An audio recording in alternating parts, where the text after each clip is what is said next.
It's tax time, and last year was a total bust for me. I actually lost money selling these collections at oldtimeradiodvd.com, and obviously I can't afford to lose money. No one can. Well, I really want everyone to have these collections, not at the low prices. It just can't continue. So if you've ever thought about owning one of these collections, now is the time, because they will not be available for much longer. Go to oldtimeradiodvd.com, place your order today. oldtimeradiodvd.com. You'll be glad you did. Present The Copper Beeches, another Sherlock Holmes story adapted for radio by Michael Hardwick.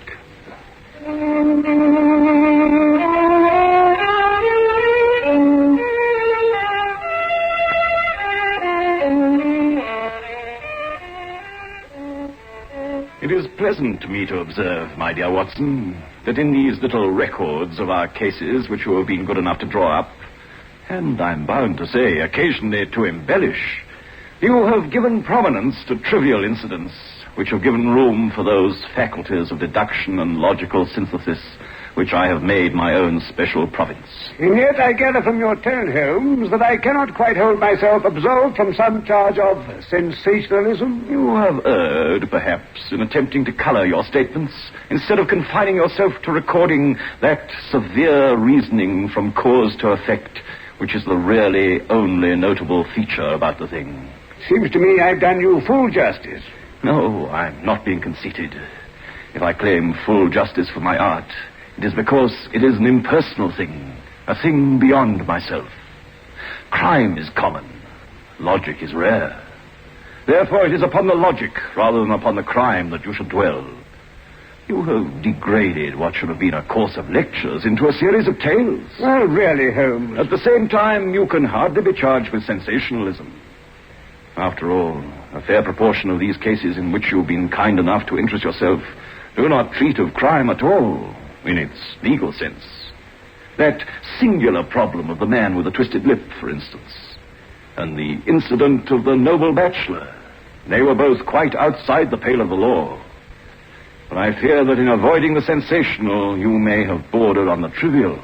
The end may have been so, but I hold that the methods have been novel and full of interest. Ah, my dear Watson, what do the great unobservant public care about the finer shades of analysis and deduction? But if you are trivial, I cannot blame you. Criminal man seems to have lost all enterprise and originality. My own little practice seems to be degenerating into an agency for recovering lost lead pencils and giving advice to young ladies from boarding schools. Oh, come, Holmes. Well, it looks as though I've touched bottom at last. This note I had this morning marks my 0 point, I fancy. Here, read it. All right. Dear Mr. Holmes, I am very anxious to consult you as to whether I should or not accept a situation which has been offered to me as a governess. I shall call at 10:30 tomorrow, if I do not inconvenience you. Yours faithfully, Violet Hunter. Do you know the young lady? Not I. Well, that note was written yesterday, and it's 10:30 now. Yes, and I have no doubt that is her ring. Well, let us hope so. But our doubt will very soon be solved, for here, unless I'm mistaken, is the person in question. Miss Violet Hunter. You will excuse my troubling you, I hope, Mr. Holmes. I shall be happy to do anything I can to serve you, Miss Hunter. Pray take a seat. This is my friend and colleague, Dr. Watson. How do you do? Dr. Watson? Well, Mr. Holmes, I think I should explain that I've had a very strange experience. And as I have no parents or relatives of any sort from whom I could ask advice, I thought that perhaps you would be kind enough to tell me what I should do. A strange experience. I've been a governess for 5 years, but my employer recently took an appointment abroad, and I found myself without a situation. I advertised and I answered advertisements, but I had no success. Then the little money I'd saved began to run short. I was at my wit's end what to do. Yeah, quite. There's a well-known agency for governesses in the West End called Westerways. I used to call there about once a week. The manager, Miss Stoper, sits in her own little office, and the ladies who are seeking employment wait in an anteroom. They're shown in one by one, and Miss Stoper consults her ledgers and sees whether she has anything to suit them. Well, when I called last week, I was shown into the little office as usual, but I found that Miss Stoper was not alone.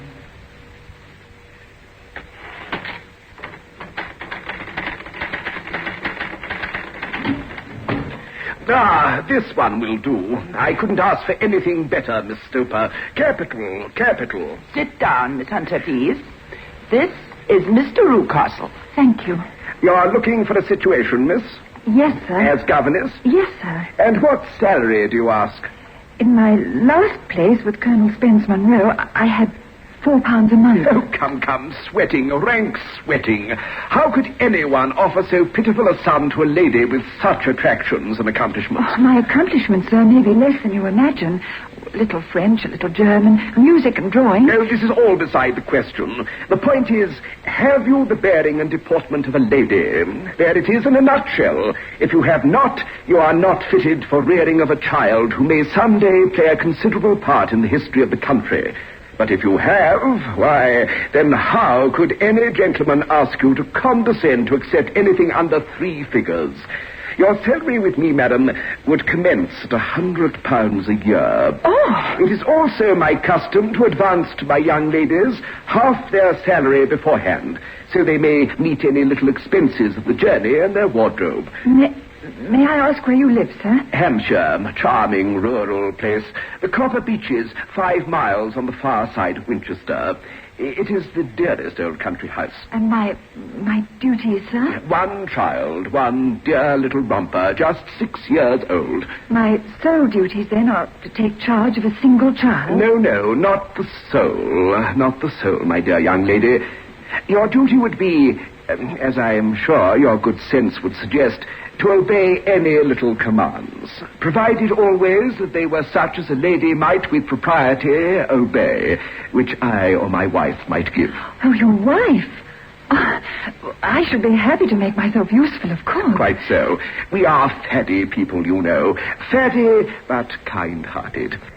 In dress now, for example, if you were asked to wear any dress which we might give you, you would not object to our little whim? Oh, I know, sir. Or to sit here, or sit there, that would not be offensive to you? Oh, no.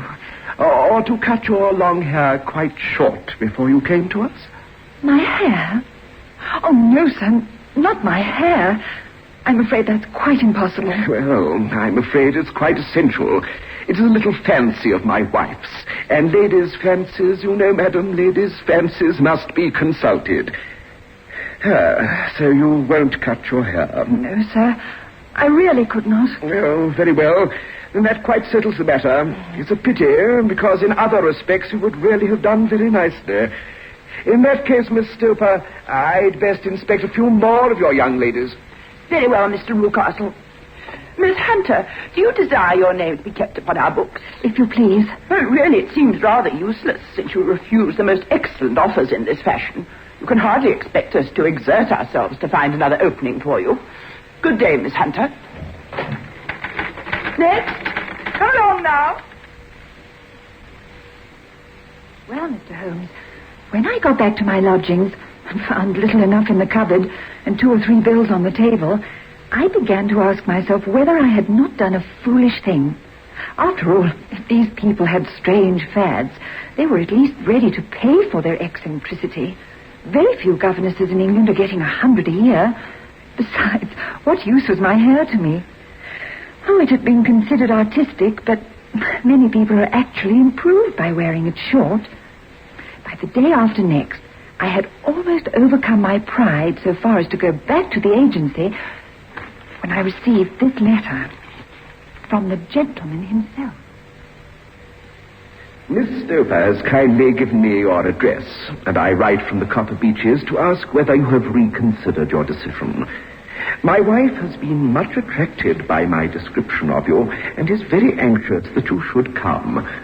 We are willing to give you £120 a year, so as to recompense for any little inconvenience which our fads may cause you. They are not very exacting after all, and your duties with the child are very light. As regards your hair, it is no doubt a pity, especially as I could not help remarking on its beauty during our short interview. But I'm afraid that I must remain firm upon this point. Now do try and come, and I shall meet you with the dog cart at Winchester. Yours faithfully, Jethro Rucastle. That is the letter I've just received, Mr. Holmes, and my mind is made up that I will accept. But I thought that before taking the final step, I should like to submit the whole matter to your consideration. Well, Miss Hunter, if your mind is made up, that settles the question. But you would not advise me to refuse? I confess it is not the situation which I should like to see a sister of mine apply for. Eh, Watson? What can it all mean, Holmes? I have no data. I cannot tell. Perhaps Miss Hunter has formed some opinion. Well, Mr. Rucastle seemed a kind, good-natured man. Is it not possible that his wife is a lunatic, and that for fear she should be taken to an asylum, he humors her fancies to prevent an outbreak? As matters stand, that is the most probable solution. But in any case, it does not seem a very nice household for a young lady. But the money, Mr. Holmes, the money. The pay is too good. That is what makes me uneasy. There must be some reason, a strong reason, for offering £120 when they could have had their pick for 40. I thought if I told you the circumstances, you would understand afterwards if I wanted your help. I should feel so much stronger if I felt that you were at the back of me. Oh, you may carry that feeling away with you. I assure you that your little problem promises to be the most interesting that has come my way for some months. If you should find yourself in doubt or in danger... Danger? What danger do you foresee, Holmes? It would cease to be a danger if we could define it.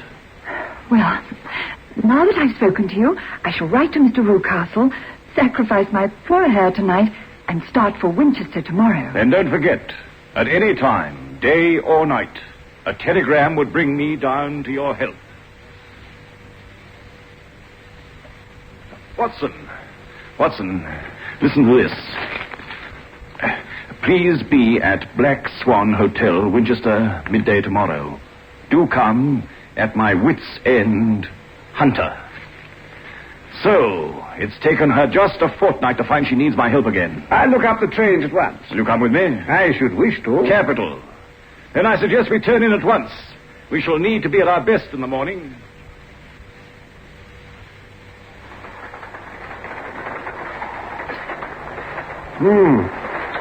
11 o'clock. Not much further to go. Good. What a change from Baker Street, eh, Holmes? Don't you find the sight of these farmsteads something fresh and beautiful? You know, Watson, it is one of the curses of a mind with a turn like mine that I must look at everything with reference to my own special subject. You look at these scattered houses and you're impressed by their beauty. I look at them, and the only thought that comes to me is a feeling of their isolation, of the impunity with which crime may be committed there. Oh, good heavens. Who would ever associate crime with these dear old homesteads? They always fill me with a certain horror. It's my belief, Watson, founded upon experience, I may add, that the lowest and vilest alleys in London do not present a more dreadful record of sin than does the smiling and beautiful countryside. You horrify me, Holmes. Oh, but the reason is very obvious. The pressure of public opinion can do in the town what the law cannot accomplish. There is no lane so vile that the scream of a tortured child doesn't beget some sympathy and indignation among the neighbors. And one word of complaint can set the whole machinery of justice going. Yes, quite true. But look at those lonely houses, each in its own fields. They're filled, for the most part, with poor, ignorant folk who know little of the law. Think of the deeds of hellish cruelty, the hidden wickedness which may go on year in, year out in such places, and none the wiser. Had this lady who appeals to us for help gone to live in Winchester, I should never have had a fear for her. It is the 5 miles of country between that makes the difference. Still, if she can come to Winchester to meet us, she has her freedom. Quite so. What can be the matter, then? Can you suggest no explanation? I have devised 7 separate explanations. Each of them would cover the facts as far as we know them. But which of them is correct can only be determined by the fresh information that we shall no doubt find waiting for us at the Black Swan. And there is the tower of the cathedral. I have promised Mr. Rucastle to be back by 3.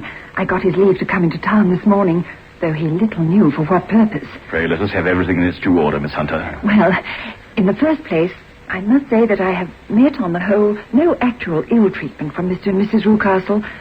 But I'm not easy in my mind about them.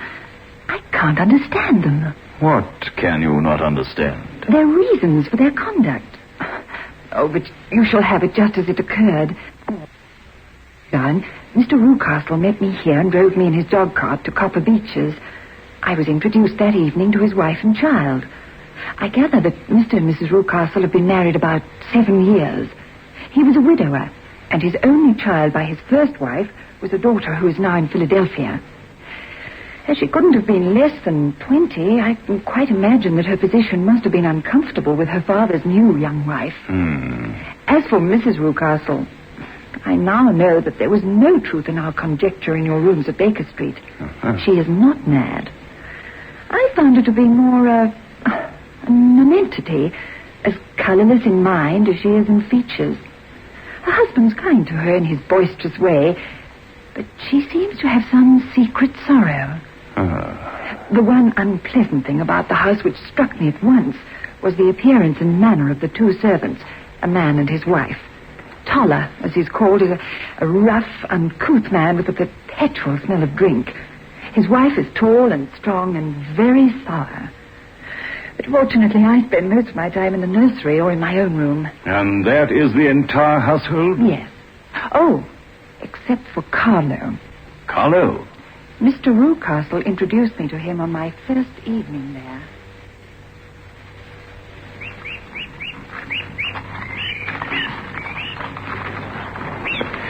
Here we are, Miss Hunter.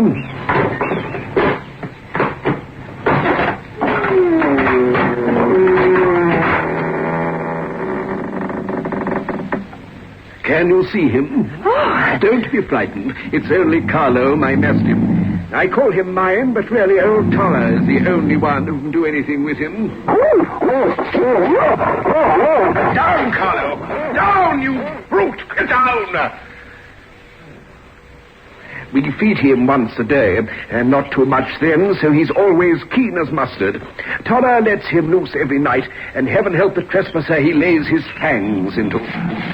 Oh, and for goodness sake, Miss Hunter, don't you ever on any pretext set your foot over the threshold at night. It's as much as your life is worth if you do.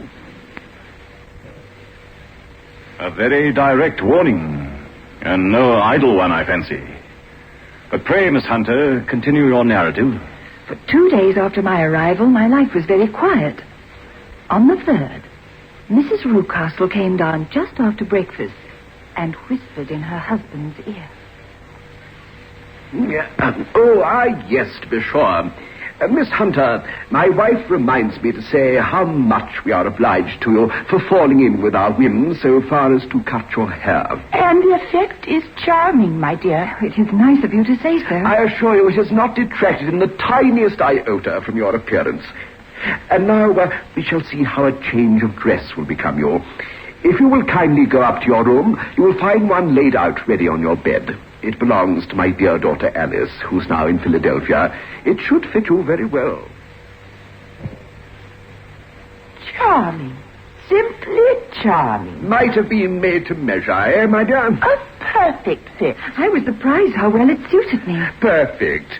Now, Miss Hunter, be good enough to take the chair over there, the one with its back to the center window. Splendid. Now then, my dear, let us stay and talk with Miss Hunter for a little while, shall we? And they stayed there talking for about an hour, Mr. Holmes. Mr. Rucastle told some extremely funny stories. So funny that I laughed till I was tired. The odd thing was, though, that Mrs. Rucastle never so much as smiled at them. Then her husband suddenly remarked that I might change my dress and go about my daily duties. Well, 2 days later, the same thing happened. When he had me laughing helplessly at his stories for a while, my employer handed me a yellow-backed novel, moved my chair slightly to one side, and asked me to read to him. I read for about 10 minutes, and then suddenly, in the middle of a sentence, he ordered me to stop and go and change my dress. I hope, Mr. Holmes, you don't find my story too protracted. I'm glad of the full details, whether they seem to you relevant or not. I shall try not to miss anything of importance. Well, you can imagine how curious I became as to the meaning of this extraordinary performance. For one thing, I noticed that they were always very careful to turn my face away from the window.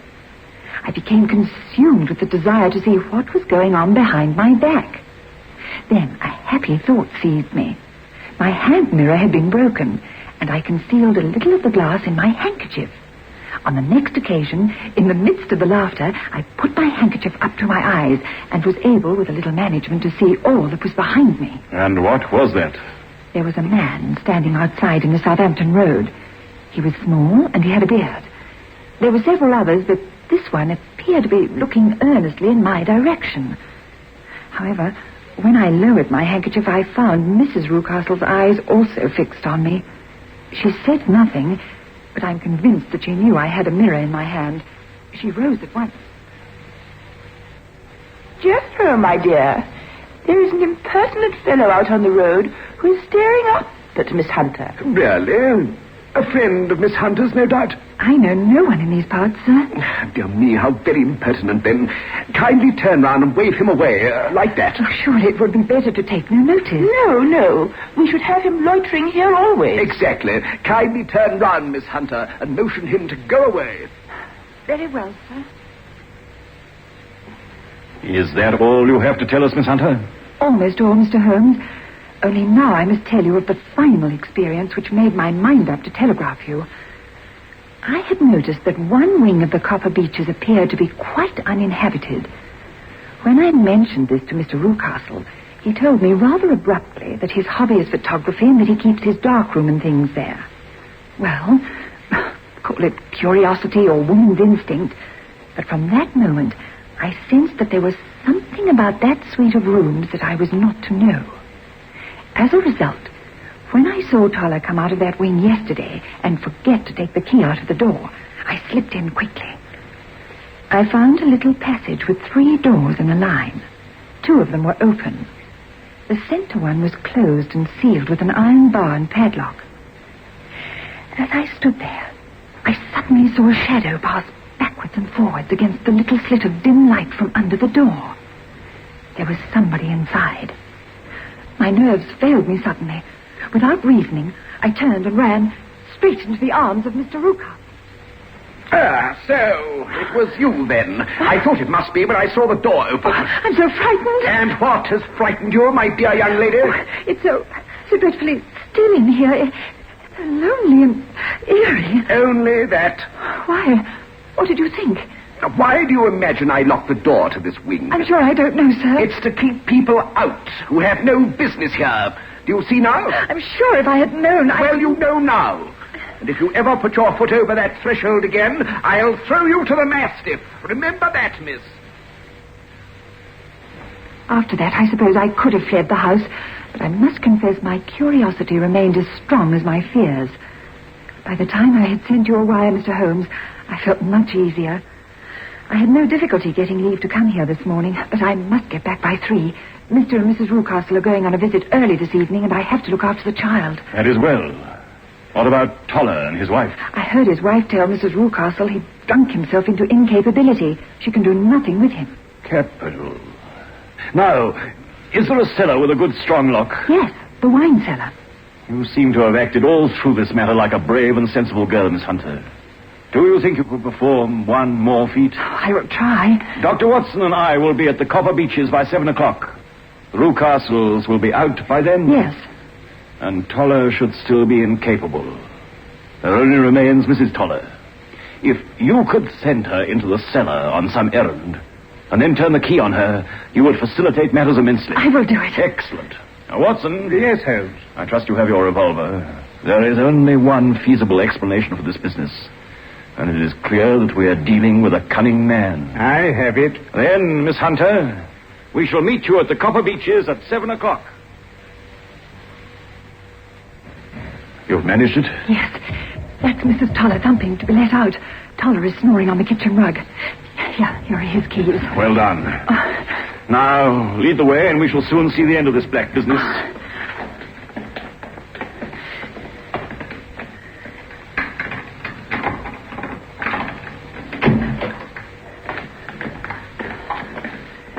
This is the locked room. None of these keys seem to fit the lock. There's no sound from inside. I trust we're not too late. Now, Watson, let's have the aid of your shoulder and we shall see.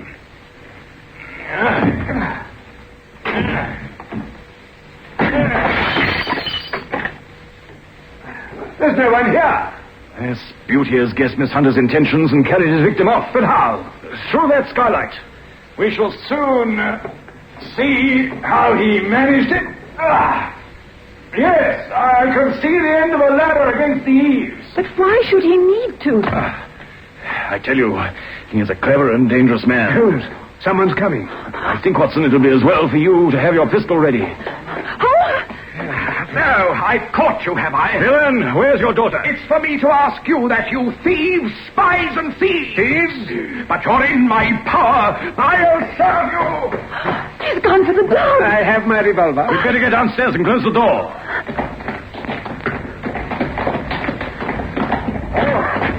Wait a minute.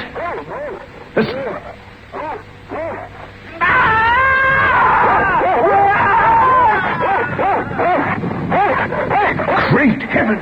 It's got him! Quickly, Watson. Stay there, Miss Hunter.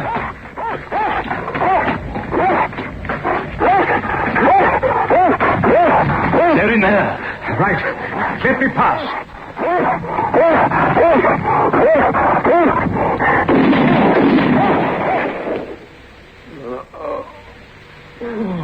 Good shooting, Watson. I'll accompany Miss Hunter to bring up Mrs. Toller while you attend to this mangled wretch here. Well, he'll live at any rate. Then let us sit down and hear what Mrs. Toller has to tell us. It's clear to me that she knows more about this matter than anyone else. I'd have done so before now if I could have got out of that cellar. Oh, miss.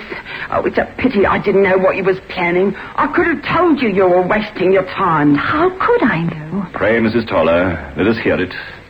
There are several points on which I must confess I'm still in the dark. She was never happy at home, wasn't Miss Alice, after he married again? You refer to Rucastle's daughter? Yes, sir. She wasn't happy, but things never got real bad for her till she took up with Mr. Fowler. Mr. Fowler? A seafaring gentleman she met at a friend's house. And Rucastle objected to the association. It wasn't just that, sir. You see, Miss Alice had a lot of money of her own by her mother's will. When there seemed to be a chance of her husband coming forward, Mr. Rucastle wanted her to sign a paper giving him control of the money whether she married or not. When she wouldn't, he kept at her so much that she talked about running away. Then I think I can deduce all that remains.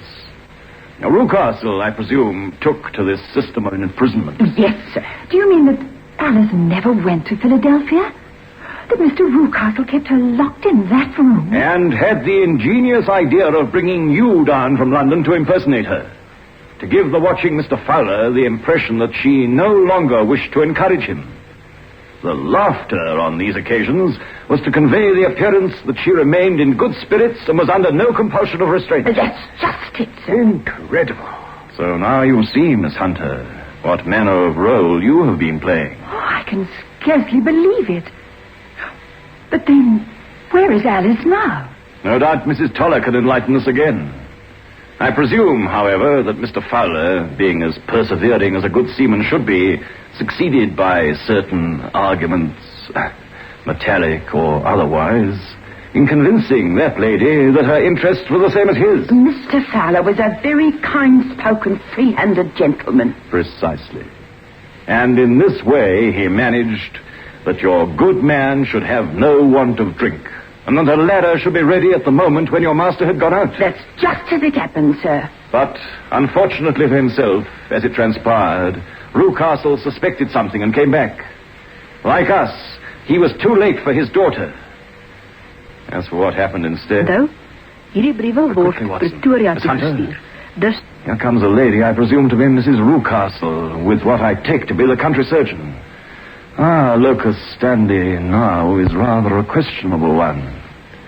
I think we had better make our way to Winchester and say goodbye to the copper beaches forever.